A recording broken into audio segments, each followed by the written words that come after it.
Amén. Una de las cosas más importantes que Jesús vino a revelar a la tierra fue la paternidad de Dios. Cuando usted mira en el Antiguo Testamento, la gran mayoría se refería a Dios por su nombre. Es decir, que la gente le interesaba saber cómo Dios se llamaba. Por eso Moisés le preguntó y le dijo: ¿quién le diré que eres tú? Hasta el día de hoy hay grandes discusiones por todos lados acerca del nombre de Dios. Por un lado, algunos dicen que el nombre de Dios es Jehová, otros dicen que es Yahweh, otros dicen que tiene que pronunciarse Jehová, otros Adonai, otros Hashem y muchas formas. Y los teólogos se preocupan tanto por cómo Dios se llama, pero Jesús vino a revelarnos al Padre. Imagínense qué tremendo. Mientras todos discutían cómo Él se llama, Jesús dijo: ese al que tú le llamas Hashem, al que tú le llamas Jehová, al que tú le llamas Adonai, al que tú le llamas Yahweh, yo le llamo papá, porque Él es mi Padre. Amén. Y cuando usted entiende eso, hay una sanidad que empieza a brotar en el corazón. Por eso Jesús entiende que el problema de la humanidad es la paternidad. El problema de todo ser humano comienza desde la niñez. Y cuando hablo niñez me refiero desde el vientre de la madre, porque nosotros no existimos desde el día que nacemos, sino desde el día que somos concebidos. Porque el día que somos concebidos hay un alma que se nos asigna. Así que desde ese momento nosotros comenzamos a ser formados. Y la persona más importante en nuestra vida, la persona que más define nuestro carácter, define nuestra forma de ser, es el Padre que nos fue asignado. Ahora miren qué tremendo eso, porque al mencionarle esa afirmación, usted inmediatamente ya se remontó al hecho de que algunos no tuvimos padre. Fíjese bien, algunos no tuvimos padre, otros tuvieron un padre únicamente, hermano, como una figura que estaba presente ahí, pero que no hizo su función correctamente. Otros tuvieron un padre que fue negativo, fue una influencia negativa en sus vidas. Entonces el Señor le pregunta: enséñanos a orar, ¿cómo debemos orar? Y Él, hermano, nos da una tremenda enseñanza cuando dice: cuando oren, ustedes no van a orarle a Dios, ustedes van a orarle al Padre. Porque ustedes van a orar con corazón de hijos. Para eso hay que tener una restauración. Para entender, hermano amado, el corazón de Dios como Padre, hay que tener una restauración. Cuando yo comencé a caminar en el Señor, quiero decirle algunas cosas que voy a abrir mi corazón para poder ministrarlo. Una de las cosas que me costaba era orar. ¿Sabe por qué me costaba orar? Porque tu relación con tu Padre va a definir tu relación con Dios. La relación que tú tuviste con tu Padre va a definir mucho la relación que tú tienes con Dios. A mí me costaba orar porque yo tuve un padre que fue violento, un padre que era inaccesible, un padre que respondía con gritos, un padre que era duro para castigar, pero nunca expresó amor a mi vida. Entonces yo tenía una figura a la cual no podía accesar. Y cuando yo vine a los caminos del Señor, creía que Dios era igual que mi Padre, el que yo había tenido. Me costaba acercarme, me costaba orar, me costaba sentir el cuidado y la protección de Dios. Hasta que un día, hermano, en una administración, yo pude perdonar a mi padre. Fíjese bien, pude perdonar a mi padre biológico. Y después de haber perdonado a mi padre, fui libre y comencé a ver a Dios de una manera diferente. Amén. Ahora, cuando hablo de paternidad, me refiero no solamente a la persona que nos engendró, sino que me refiero al hecho de las funciones que esa persona debió haber cumplido. La paternidad tiene que ver primeramente con la palabra origen. Padre es el que origina la vida. La vida no se origina en la madre, la vida se origina en el padre. Por eso es tan importante la paternidad, porque la paternidad es origen. Por eso usted en la Biblia, cuando mira que alguien dice fulano de tal, hijo de, y comienza a hablar de quiénes eran sus padres.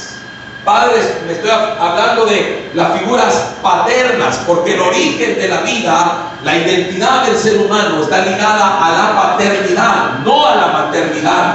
La madre no da identidad, el padre da identidad. Por eso es tan importante la figura paterna, y por eso el diablo está tan interesado en destruir la paternidad, en separar al padre de su función.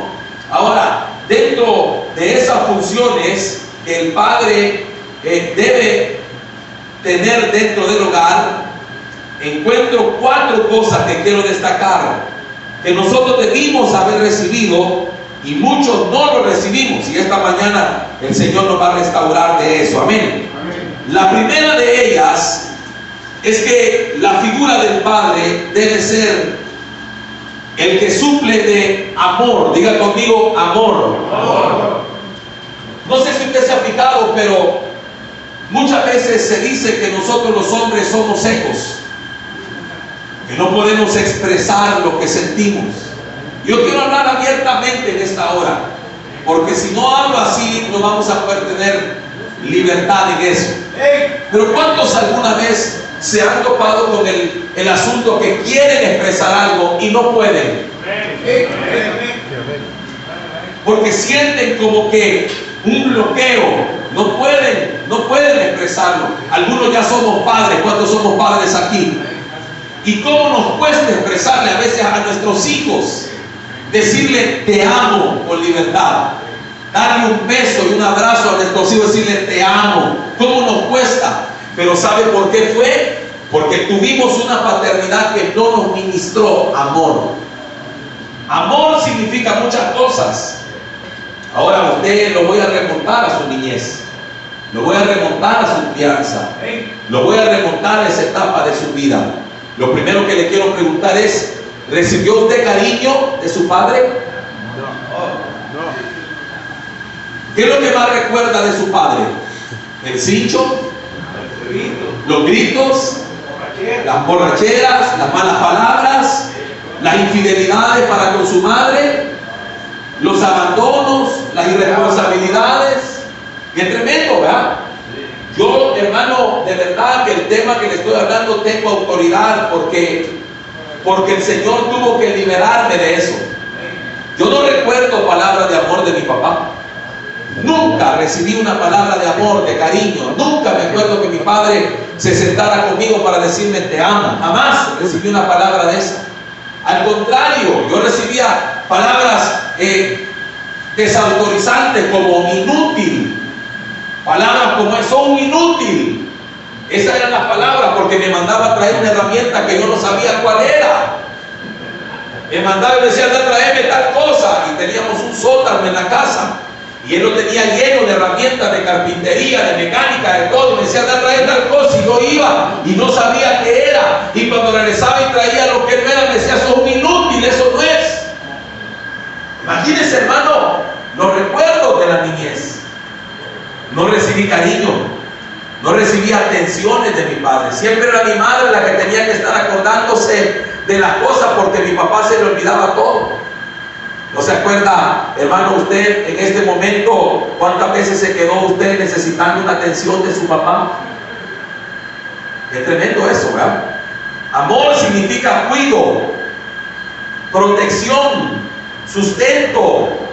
Mire todo lo que nos hizo falta, hermano, en nuestra niñez. ¿Cuántas veces hubiésemos necesitado un padre que nos abrazara? Yo me recuerdo, hermano, que en mi niñez, en la habitación donde yo dormía, me recuerdo que mi mamá me compró un cuadro, una pintura, y esa pintura era de un payaso. Yo eso ya lo he contado algunas veces. Y ese payaso estaba endemoniado, no solo él, sino el que lo pintó también. Era un demonio, hermano, era un demonio. Me lo pusieron, entonces estaba en la pared así, yo dormía, la cama estaba aquí, así que yo dormía con la vista hacia allá, donde estaba el payaso. Y ese animal, hermano, tenía los ojos que me miraba donde quiera que yo me hacía. Y me daba un terror ese payaso. Yo necesitando muchas veces, a lo mejor que mi papá llegara a donde yo estaba para verme o para preguntarme cómo me sentía, y jamás lo hizo. Nunca, no recuerdo haber recibido nunca una protección de mi papá. Siempre la que estaba era mi mamá, porque mi papá se convirtió en un proveedor únicamente. Y muchos de nosotros venimos de un hogar como eso, donde nuestro padre fue únicamente un proveedor. Yo puedo decir que en mi casa no faltó nada económicamente, pero me faltó todo emocionalmente. Me faltó el cariño, me faltó el amor, me faltó un abrazo, me faltó un beso de mi padre, me faltaron palabras de afirmación que me dijeran: hijo, vos vas a ser alguien en la vida. Al contrario, hermano, era un hombre que desautorizaba. Ahora, yo no lo culpo a él, porque él fue un hombre que sufrió terriblemente, o sea que él venía afectado también, y por venir afectado me afectó a mí, y yo también afecté a mis hijos en una gran parte de mi vida. Porque mis limitantes de poder expresar lo que yo quería expresar dañaron mi relación con mis hijos. ¿Y a cuántos de ustedes nos estará dañando también esa misma situación? El no poder sentarse con sus hijos y abrazarlos y decirles: te amo, hijo. ¿Cuántos nos estará afectando? Porque muchos de ustedes sienten el deseo de hacerlo y no pueden. Porque hay una cautividad en el corazón. Hay un modelo que se equivocó. No recibimos cariño. Una de las cosas que aprendí con el tiempo es que cometemos tantos errores, hermano. Errores que cometieron con nosotros, y nosotros también los cometemos. Por ejemplo, uno es usar las manos para castigar a nuestros hijos. Porque ¿sabe qué? Qué tremendo es que yo recuerdo las manos de mi papá, que eran así, las grandes manotas, pero las recuerdo por los golpes que me daba, no por sus caricias. Miren qué tremendo. No recuerdo cariño, no recuerdo caricias, recuerdo las manadas. Por eso no se usan las manos, porque el día de mañana nuestros hijos deben recordar nuestras manos por el cariño que les dimos, por las atenciones que les dimos. Amén. Además de eso, una función de un padre es instruir al niño, es guiarlo en el camino, enseñarle cómo se deben hacer las cosas. ¿Y sabe qué? ¿Cómo son las cosas en los hogares? Hay que preguntarle a tu mamá, hay que tu mamá te diga, hay que tu mamá te enseñe, hay que entenderte con tu mamá, porque el padre evade la responsabilidad de instruir.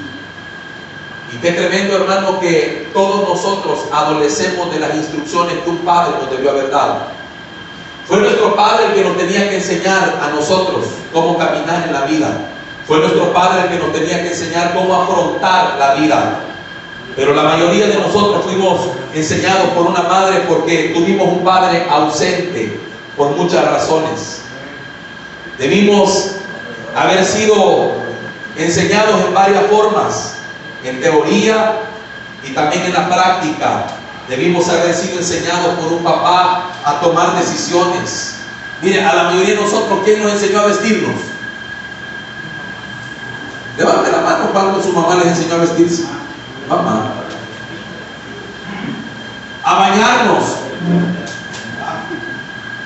La mamá. Con rara ocasión fue un padre el que nos enseñó las cosas de la vida. Hacer las tareas del colegio. La mamá. No tuvimos un papá que nos enseñara, que se tomara la tarea. Con la excusa de que yo estoy cansado, vengo de trabajar, tengo que sostener la casa, yo tengo que proveer. Con esa excusa dejamos de hacer muchas cosas que nos correspondía hacer como padres y que a ellos les correspondió hacer como padres. Y esto estoy hablando de los que tuvimos un padre. ¿Y cuántos de los que están aquí ni siquiera lo conocieron? No saben ni siquiera quién es, y crecieron con el deseo de haber tenido un papá. Por eso, mire, yo soy bien enemigo de esas celebraciones del Día del Padre, del Día de la Madre. ¿Sabe por qué? Porque ganan lo que tienen. Pero imagínense, hermano, estamos celebrando, vamos a celebrar el Día del Padre hoy, entonces todo bien contento el que tiene, y el que no tiene, ¿qué le decimos? Y usted quédese aquí porque usted no tiene papá. Imagínense en el colegio, cuando era el Día del Padre, y todos los compañeritos, su papá, algunos llegaban, y usted como que era, ¿de qué pata puso ese huevo, ¿verdad? ¿De dónde salió? Usted no tenía, hermano, qué tremendo, qué ausencia, el no haber tenido instrucción, enseñanza, el no haber tenido un padre que nos dedicara, hermano, 5 minutos de su tiempo. ¿Y sabe qué es lo más tremendo? Yo tuve un padre muy inteligente, pero no me enseñó nada. Imagínense lo que le acabo de decir, no me enseñó nada. De toda su inteligencia y su capacidad no me enseñó nada. Mucha gente decía, no, que tu papá aquí, tu papá allá, pero eso era afuera. Adentro de la casa, nada, hermano, nada. Tremendo, un hombre habilidoso, pero no me enseñó nada. Cuánto yo hubiese deseado ser instruido por él, ser enseñado por él. Número 3, establecer límites. Es el padre el que se encarga de establecer los límites a sus hijos. Cuando yo llegué a mi adolescencia, a mis 14 o 15 años, la etapa donde muchos jóvenes entran en rebeldía, yo me descargué completamente. Me dediqué a los vicios, el alcohol. Con el alcohol vinieron otras cosas, porque todo es progresivo. Y cuando me refiero a progresivo, no para arriba, sino para abajo. Todo es un tobogán de descenso. Usted comienza aquí, pero va a terminar allá. El alcohol es el primer paso, el cigarro, luego vienen las drogas, vienen las mujeres, y cuando de repente usted siente que está tan sumergido que es casi imposible salir. Así me pasó a mí, a mis 14 o 15 años. Conocí amistades, siempre tuve amigos mayores que yo, y ahora entiendo por qué. Siempre tuve amigos mayores porque yo no buscaba amigos, yo buscaba un papá. Eso es lo que yo andaba buscando en mi interior, eso es lo que yo no lo sabía.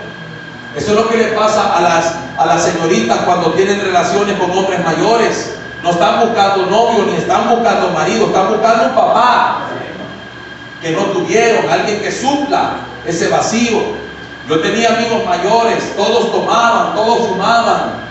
Y entonces poco a poco me fui metiendo en aquello, pero no tuve quien, hermano, estableciera límites a mi vida. Alguien que me enseñara cuáles iban a ser las consecuencias de mis errores. No tuve quien se sentara conmigo y me explicara a dónde me iba a llevar todo eso. No tuve quien me dijera, mira, hijo, juntarte con esa gente te va a hacer daño. Nunca tuve, porque mi papá no estaba, era ausente. Y al principio, hermano, mire cómo es el engaño del enemigo, porque al principio, a la edad esa en la que uno está, uno siente una gran ventaja que el papá no le diga nada.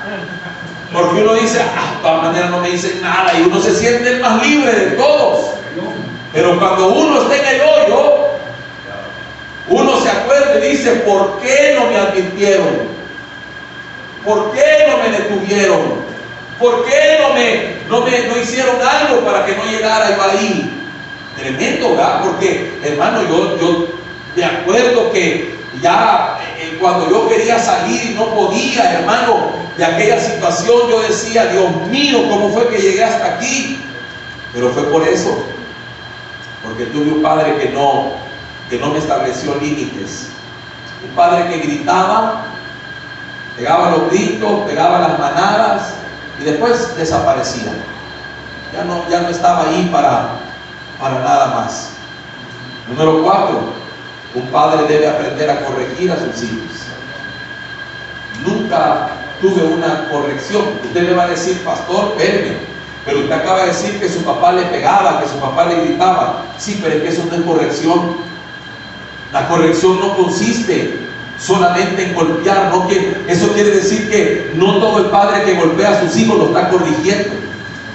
Porque muchas veces esos golpes, en lugar de corregir, terminan de deformar la vida del hombre. Hermano, mire qué tremendo, porque cuando yo era corregido de esa mala manera por mi padre, yo lo que sentía era odio. Yo lo que sentía, mire lo que llegué a sentir en mi corazón. Mi pastor decía ayer que él sintió eso con su hermano. Yo lo sentí con mi papá. Usted sabe, hermano, que a mis 14 años, yo me recuerdo, no sé cuántos de ustedes se acordarán allá en esa etapa de mi vida, en esa juventud. Estaba de moda una película y que había salido, hermano, y que todos los hipotes fuimos a ver. Algo que tenía que ver con aquella cosa de breakdance. ¿Se acuerdan ustedes de aquella cuestión que todos andaban bailando breakdance y todo eso, verdad? Y en la casa, hermano, de nosotros solo había un televisor. Y ese televisor estaba en el cuarto de mis padres. Entonces, como mi padre se iba de noche, trabajaba de noche y dormía de día, resulta que iban a pasar esa película. Y el único lugar donde lo podía ver era en el cuarto. Y entonces, mire, hermano, mi papá estaba dormido y mi mamá me dijo: anda, vela, ahí, encender el televisor, pero con poquito volumen. Y hermano, la cama de mi papá él estaba dormido aquí, el televisor estaba allá y yo estaba en el suelo. Y le había quitado el volumen, yo solo la estaba viendo. Pero mi papá sintió que yo estaba ahí y se despertó. Me pegó una gritada, una ultrajada, me apagó el televisor, me echó del cuarto, hizo cosas terribles. Y oiga bien lo que quiero decirle, a dónde llega todo esto. En ese momento yo abrí mi boca, fui impulsado por el maltrato de mi padre, y en ese momento dije: ojalá te curás. Oiga lo que dije yo: ojalá te curás. Hermano, a los días mi padre enfermó de cáncer y murió cuando yo iba a cumplir 15 años,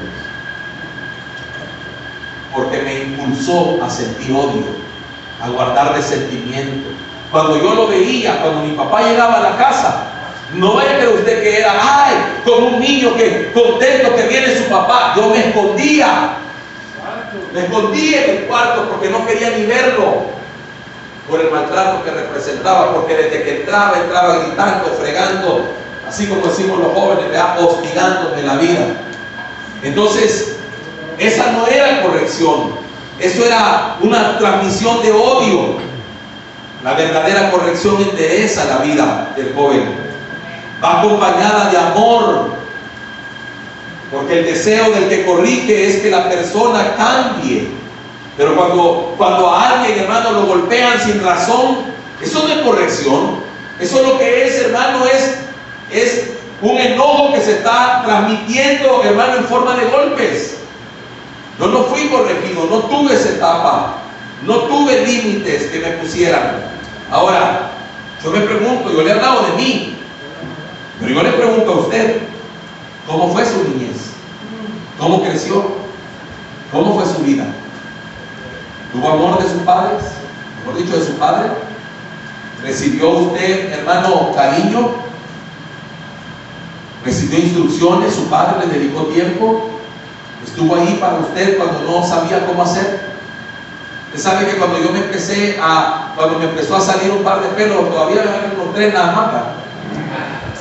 Pero cuando me empezaron a salir unos 3 pelos, tuve que averiguar cómo era el asunto para rasurarse, porque mi papá nunca me enseñó.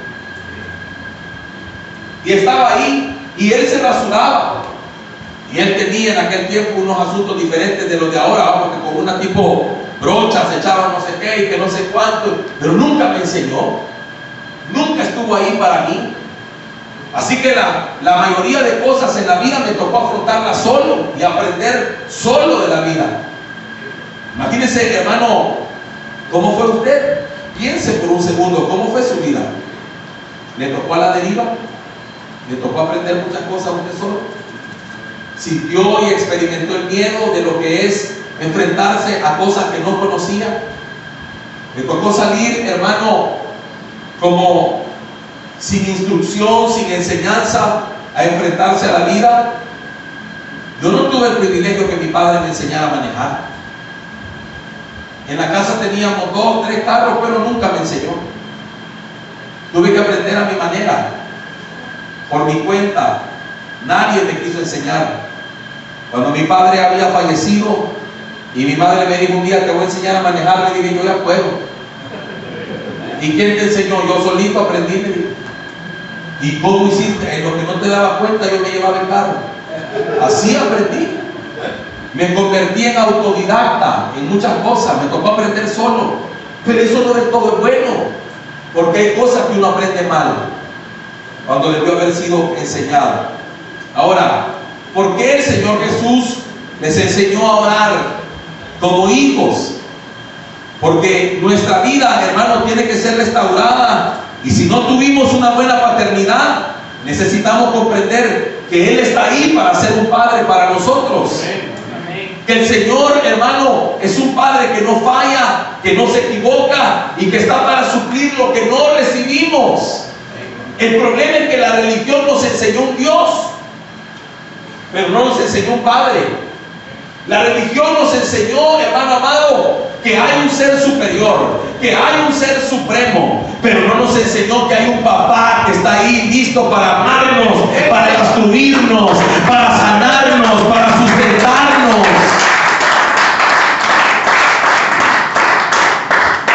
Esa es la diferencia entre nuestro Padre Celestial.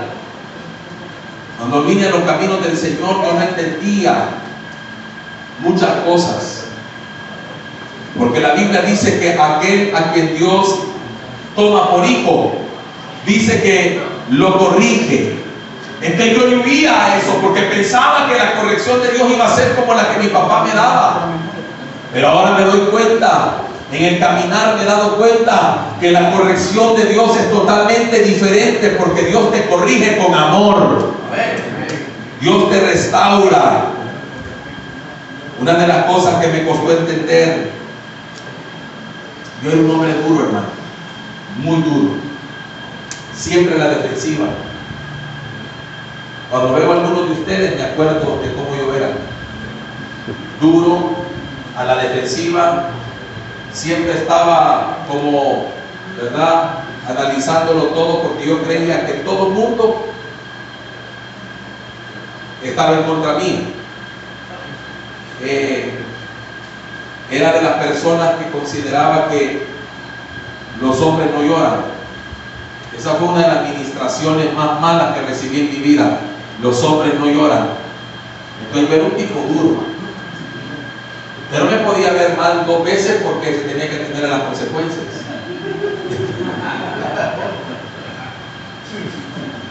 Y eso me llevó a vivir momentos difíciles, tremendos, porque a mi corta edad, en mis pocos años de vida, conocí las prisiones del alcohol, de la droga. Esas son prisiones espirituales, pero también conocí prisiones físicas. Tuve 4 veces detenido. Me cuenta una fuera de nuestro país. Estuve preso una vez en un lugar llamado Ceiba, Honduras, en una prisión, hermano, llena de morenos. Y cuando nos metieron a esa prisión junto con la persona que andábamos en Honduras, el que nos metió a la prisión con mala intención se encargó de decir: ahí van estos salvadoreños, para que nos estuvieran esperando. Pero como éramos joyitas lo que habían metido, ¿verdad? Cuando entramos a la prisión, una de las primeras cosas que dijimos fue: bueno, aquí vamos a poner claras las cosas, porque éramos duros. Eso nos enseñó la vida. Pero ¿sabe qué? Cuando vine a Cristo me di cuenta que me volví sensible. Puedo llorar en su presencia. Puedo decirle a cualquiera de ustedes que los amo en el amor de Cristo Jesús. Puedo darle un abrazo sin sentir que hay ninguna cosa mala, extraña. Porque Cristo sanó todas esas cosas que habían en mi corazón, que estaban mal, que habían sido dañadas por un padre que tampoco lo tuvo. Yo tuve la oportunidad de conocer a mi abuelo, o sea, al papá de mi papá. Él había sido un general de aviación de la Segunda Guerra Mundial. Un hombre duro, duro. Hermano, si mi papá era duro, mi abuelo era Era un viejito, hermano, yo lo conocía viejito. Se paraba firme, no le hablaba a nadie, era durísimo. Y así trató a mi padre. Mi padre había crecido en el contexto también de la guerra. Era un niño de 6, 7 años cuando en la Segunda Guerra Mundial, cuando sonaban las sirenas de alarma porque bombardeaban la ciudad, los escondían en sótanos por semanas sin comer. Y eso fue lo que le tocó atravesar a él. Eso lo endureció. Tuve que comprenderlo con el tiempo. Ya estando en Cristo comprendí, porque esto no se puede entender fuera de Cristo. Lo entendí estando en el Señor. Y mi padre estando ya muerto, yo tenía como 1 o 2 años en Cristo. Cuando sentado en una silla le dije: Señor, yo decido perdonar a mi padre. Y él ya estaba muerto. Y lo perdoné por todos los daños y las heridas y los traumas que representó para mi vida. Así que él ya no recibió esa bendición de que yo lo perdonara, pero yo fui libre por perdonarlo. Amén. Ahora puedo disfrutar la vida. Amén. El Señor, hermano, te ama y te demuestra su amor, te instruye con su palabra, te pone límites, te disciplina porque Él te ama. Ahora, yo le hago una pregunta en esta hora. ¿Cómo fue? ¿Qué tipo de padre tuvo usted? ¿Ausente? ¿Inexistente? ¿Duro? ¿Cómo fue? Mire, hermano, qué tremendo es que hay padres que sobrecorrigen. O sea que son demasiado severos. Padres que fueron demasiado autoritarios. A mí mi papá no me permitía ni siquiera cortarme el pelo de la forma que yo quería. A mí mi papá me llevaba a la peluquería y le decía, y le estoy hablando ya 14 años, y le decía al peluquero: se lo va a cortar así. Y un día me acuerdo yo, hermano, de aquellas negociaciones que hacemos. Negocié con mi mamá y le dije: mira, mamá, me voy a cortar el pelo. Acá me dijo mi mamá. Y me fui a cortar el pelo. Entonces mi papá me lo cortaba de lado, ¿no? Y en ese tiempo estaba de moda cortarse los caminos en medio. Y entonces yo fui y la peluquería acá me lo cortó camino en medio. Yo bien contento, mas no sabía que mi papá estaba en el portón esperando. Porque cuando él llegó, preguntó por mí: ¿dónde cortamos el pelo? Ya no le va a decir nada. Estaba en el portón. Así que cuando me vio que yo venía caminando, desde que me vio, solo me dijo esto: ese corte de pelo es de mafiosos, te me lo vas a arreglar ya. Así, duro. La sobrecorrección. Por un lado, mucha corrección es mala, y por otro lado, poca corrección también es mala. Porque la Biblia dice: no rehuses corregir al muchacho, porque si lo castigas con vara no morirá. Significa que algunos aquí también tienen un resentimiento con su padre. ¿Saben cuál fue? Que no los corrigió, que no les evitó meterse en lo que se metieron, que no los estorbó cuando los vio con malas amistades que los iban a llevar al fracaso, y no hizo nada. Y ahora muchos de nosotros podemos estar diciendo: si mi padre me hubiera estorbado, yo no estuviera aquí. Mire, cuántas muchachitas que salen embarazadas a su corta edad podrán decir: si me hubieran estorbado, a lo mejor no hubiera pasado por esto. Mire qué tremendo lo que es la necesidad de un padre. Cuántas cosas nos hicieron falta y con cuántas cosas hemos crecido. ¿Cuántas veces deseaste oír un te amo de parte de tu papá y que no lo tuviste? ¿Cuántas veces quizás deseaste que te celebraran un cumpleaños y no te lo celebraron? Y usted puede decir: ay, no, pastor, tan exagerado. El alma es tremenda, hermano. El alma es cosa seria. ¿Cuántas carencias tuviste? Te sobró todo en cuanto a lo material, pero te faltó todo en cuanto a lo emocional. Y a algunos le faltó todo: lo emocional y también lo económico. ¿Cuántas veces sentiste que necesitabas de un papá que te dijera que habías hecho algo bueno? Me recuerdo, hermano, no me acuerdo de una felicitación. Nunca una felicitación. Todo el tiempo, hermano, eran regaños. Si sacaba 9, en lugar de decirme, hey, qué bueno, era, ¿y por qué no sacaste 10? En lugar de decirme, te felicito. Nunca me recuerdo haber escuchado una felicitación de parte de mi padre. Nunca una palabra de afirmación. Nunca una palabra que me hiciera sentir seguro de mí mismo. Por eso crecí con inseguridades. Por eso, hermano, en la vida aprendí a portar armas. ¿Sabe por qué? Porque era tan inseguro que mi mayor defensa eran las armas. Imagínense hasta dónde llegaba mi inseguridad, que yo andaba un arma en la cintura y un arma en el maletín que andaba. Yo decía, si me quitan la de la cintura, tengo la otra. Porque siempre confié en algo, porque nunca me sentí seguro de mí mismo. Porque no tuve un padre que me dijera, vas a tener éxito, te va a ir bien, felicidades por lo que has hecho, qué bien lo hiciste, mira, eres especial. Nunca tuve un padre que me dijera eso, sino que todo era lo contrario. Que yo creía, me sentía tan inseguro. Yo creía, hermano, que las cosas había que conquistarlas por la fuerza. ¿Cuántas veces escuché pleitos, palabras hirientes de parte de mi padre hacia mi madre?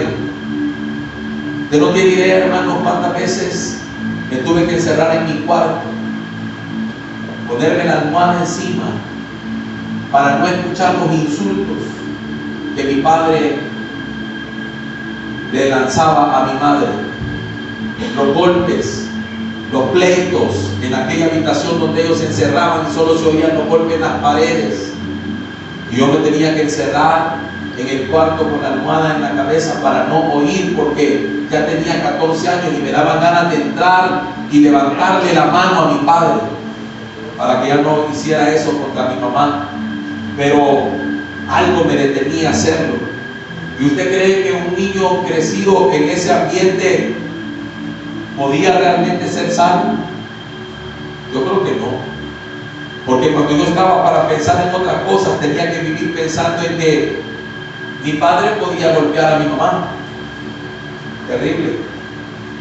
Imagínense cuántas cosas me fueron quitadas por no tener un padre eficaz o un padre bueno. Ahora, ¿cómo fue tu niñez? ¿Cómo creciste? ¿Cómo te trataron?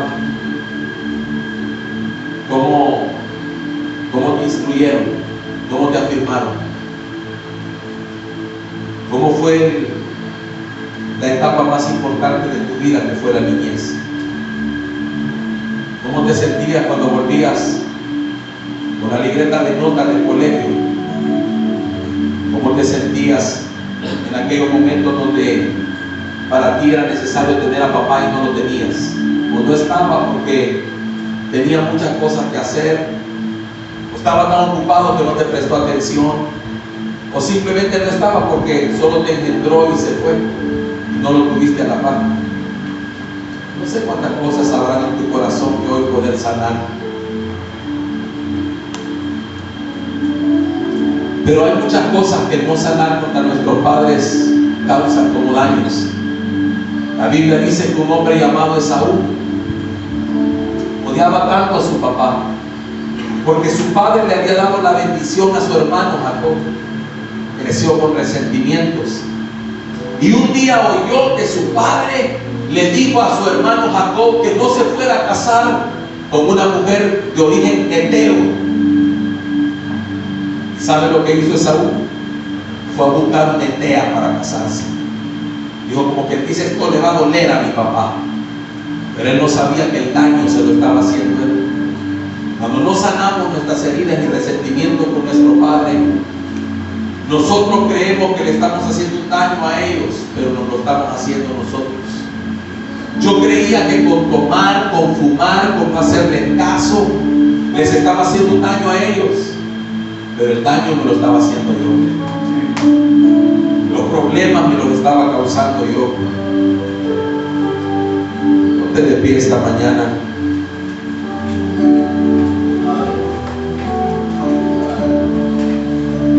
Otra vez. ¿Cuántos recuerdos se te vinieron esta mañana?